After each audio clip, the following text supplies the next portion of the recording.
সুন্দরবন থেকে ফিরলাম, ফেরার পথে দুটো ফল দেখেছি, ঠিক আছে। তো এই ফল দুটো সুন্দরবনে হয়, আর এই ফল দুটো আমরা সেই সুন্দরবন থেকে নিয়ে এসেছি। আর এই ফল দুটো এখন তোমাদেরকে দেখাবো, এই ফল দুটো খুলে দেখাবো এর ভিতরে কি আছে। এটা অ্যাকচুয়ালি একটা বাদাম, ঠিক আছে, এটা একটা বাদাম যেটা কাঠ বাদামের মতনই, এটা ওটা ছোট হয় আর এটা বড় হয়। আর এর ভিতরে যে অংশটা আছে এটা তোমাদের সাথে খুলে দেখাবো জিনিসটা।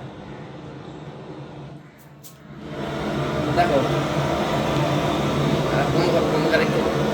দেখো এটা পিস বাদামে 20 টাকা। এটা ভাঙার পর ঠিক এইরকম বাদামগুলো দেখা যাচ্ছে। 1 2 3 4 5, 1 2 3 4 5 6। অ্যাকচুয়ালি এটাই যেটা এই যে 11টা 12টা কোনটায় 13টা থাকে, ফল হিসাবে থাকে জিনিসটা, ঠিক আছে।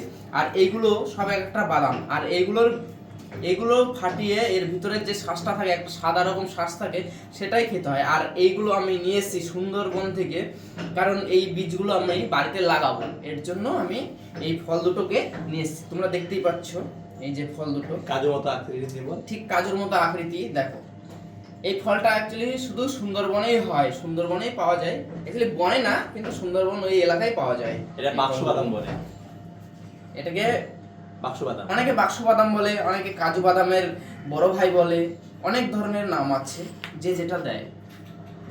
তো এই যে বাদামটা দেখো খুব টেস্টি।